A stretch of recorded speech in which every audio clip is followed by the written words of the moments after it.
Merhaba sevgili seyirciler, Oktay Usta'nın mutfağına hoş geldiniz, sefalar getirdiniz. Sizler için güzel bir kek hazırlayacağım. Ev yapımı, kakaolu güzel bir kek için hazır mısınız? Kalıbımı hazırladım, teknoloji bizlere güzellikler sunuyor. Güzel şekliyle şöyle güzel bir ev yapımı kek hazırlayacağım sizler için sevgili seyircilerim. Kekimizde malzeme listeleri nelermiş? 4 tane yumurta ile başlıyoruz. 4 yumurta. 1,5 su bardağı toz şeker. 1 bardak koyarsak eksik geliyor. Az şekerli sevenler 1 bardak şeker koyabilirler. Ölçümüz 200 mililitrelik bardak ile 1,5 su bardağı toz şeker, 1 su bardağı soğuk süt, 1 su bardağı mısır özü veya çiçek yağı, her ikisi de olur. Kıymetli seyircilerim, 2 çorba kaşığı kakao, 1 paket vanilya, 1 paket kabartma tozu. Burada 2,5 su bardağı unumuz var. Gram olarak 300 gram yapıyor. Kabartma tozu sevgili seyircilerim 16 gramlık bir paket. 10 gramlıklardan olursa 1,5 paket kullanıyoruz. Evet, malzeme listemizi paylaştıktan sonra şimdi yapım için Oktay Usta'dan güzel bir kek tarifi geliyor. 4 tane yumurtayı birer birer kırıyorum ve kek yapımına başlıyorum.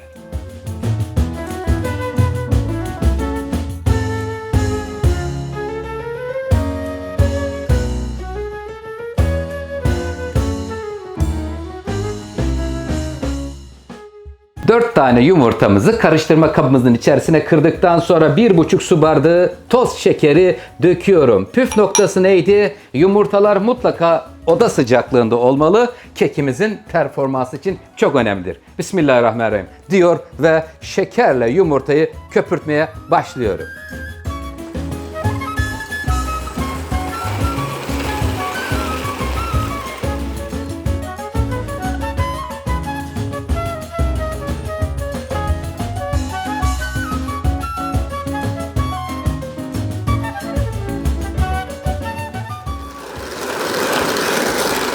Çok güzel köpürüyor şu anda. En yüksek devirde. Köpürme işlemi hemen hemen tamamlandı. Çok güzel olmuş. Tam kıvamında şeker ve yumurta. Püf noktası neydi? Şöyle daldırıyorsunuz. Sonra parmak ucunu döndürün. Şeker tanecikleri gelmiyorsa bu tamam demektir. Köpürmüş, şeker tam anlamıyla erimiş demektir. Şimdi diğer aşamalara geçiyoruz.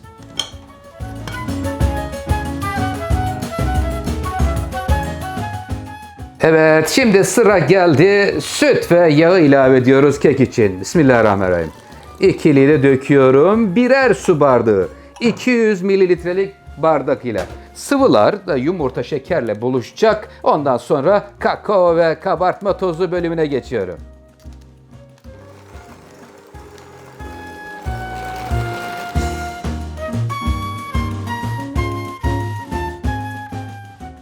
Evet, şimdi sıra geldi. Kekimizde un bölümüne geçiyoruz. 2,5 su bardağı unu tel süzgecin içine alıyorum. 1 paket vanilya, 1 paket kabartma tozu. Kabartma tozumuz 16 gramlık. 10 gramlık olursa 1,5 paket koymanızda fayda var. Şöyle eliyoruz. Elediğimiz zaman performansı daha iyi oluyor. Keklerimizin ev yapımı, sevgiyle hazırlanmış bir kek tarifini paylaşıyorum sizlerle sevgili seyircilerim. Evet, şimdi sıra geldi hemen güzel un, kabartma tozu, vanilya güzelce bir karıştıralım. Sevgiyle karışıyorlar. Güzelce karışsın. Kıvamını şimdi birlikte bulacağız. Eksik gelirse un ilavesinde bulunacağız. Tahin kıvamında bir kek harcı olmalı. Hemen karıştırıyorum. Bakalım şöyle bir görelim. Biraz akıcı duruyor ama problem yok. Güzelce karışsın. Ondan sonra kalıbımızı yağlayacağız. Kakaolu harç bölümüyle buluşma anı olacak. 2 renkten oluşan bir kek.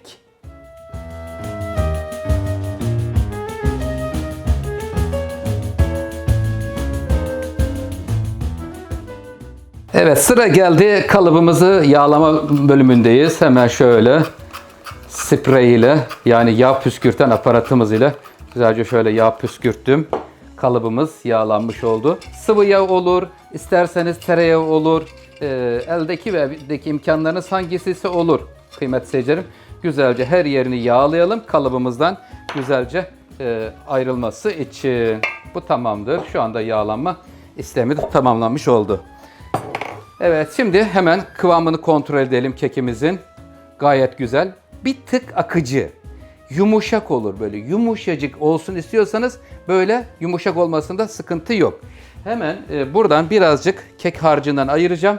Önce bir kabın içine şuradan 2 çorba kaşığı kakaoyu alıyorum. Buranın üzerine biraz süt ilavesinde bulunuyorum. Önce kakaoyu bir akıcı hale getireceğim. Peşinden süt ile kıvamını açtıktan sonra biraz da kek harcından koyup bir karışım elde edeceğiz. Böyle yaptığımız zaman çok güzel oluyor. Ebruli bir renk ortaya çıkar sevgili seyirciler. Hemen şimdi şuradan da alayım birazcık kek harcımızdan. Evet. Güzelce karıştırıyorum. Şimdi bir akıcı kıvamda kakaolu harç elde edeceğiz. Koyu olursa biraz daha süt ilavesiyle daha da akıcı hale getireceğim. Şu an için koyu. Bunu birazdan kıvamını açarım. Şimdi önce kalıbımızın içerisine hazırlamış olduğumuz kekimizi sevgiyle bir dökelim. Bismillahirrahmanirrahim. Evet. Kalıpla buluşma anı. 4 yumurta ile hazırladım. Biraz daha koyu kıvamda yaparız. O zaman daha rahat yükselir. Fakat şöyle bir şey oluyor sevgili seyircilerim. Kek daha böyle hamursu. Yani daha un içine fazla olduğu için ekmeksi bir tad oluyor. Ondan dolayı yumuşak bir kıvamda bırakmaya çalıştım kekimizi. Şimdi burası da hazır. Hemen şuradaki karışıma süt ilave etmiştim. Hala koyuluk devam ediyor. Mutfakta çareler bitmez. Biraz da şuradan su ilave edip hemen akıcı hale getiriyorum. Canım benim Oktay Usta dikkat et. Sağa sola dökmeden temiz ve titiz bir çalışma olsun. Evet, mutfaklar her zaman için temiz olması önemlidir hijyen açısından. Çünkü burada pişen lezzetler sağlığımız açısından önemli. Yavrularımız güzel güzel beslensinler. Döküyorum şimdi bakın. Akıcı hale getirdim. Görüyoruz. Adeta bir çikolata akıyor. Sevgiyle akıyor. Aksın. Evet. Şimdi kakaolu karışım da döküldü. Buraya hiç kalmasın. Onu da alıyorum. Aldıktan sonra kıymetli seyircilerim, şimdi şuradaki çorba kaşığın sapıyla sevgiyle içinde döndürüyorum. Kalıba tam değdirmeden şuradaki kakao ve harç ebruli bir kıvama geliyor. Şöyle döndürün kendi etrafında ve şu an için artık fırına gitmeye hazır hale geldi. Önceden ısıtılmış 180 derecelik ısıtılmış fırına gidiyor. 25 dakika 180 derecede kalacak. Hiç kapağını açmadan 160 dereceye düşürüyoruz. Toplamda 40 ile 50 dakika arasında pişiyor kekimiz. Hadi bakalım. İyi yolculuklar canım. Güzel bir de çay oldu mu yanına. Dokunmayın keyfine. Kekimiz gidiyor fırına.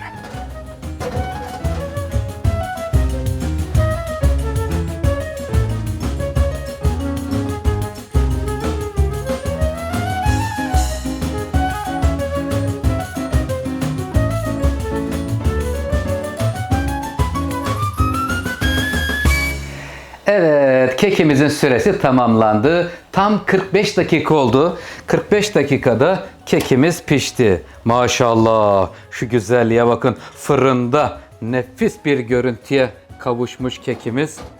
Güzel güzel gelir misin canım? Sevgiyle geliyor kekimiz. Çok da güzel olmuş. Enfes bir ev yapımı kek tarifi paylaştım sizlerle sevgili seyircilerim.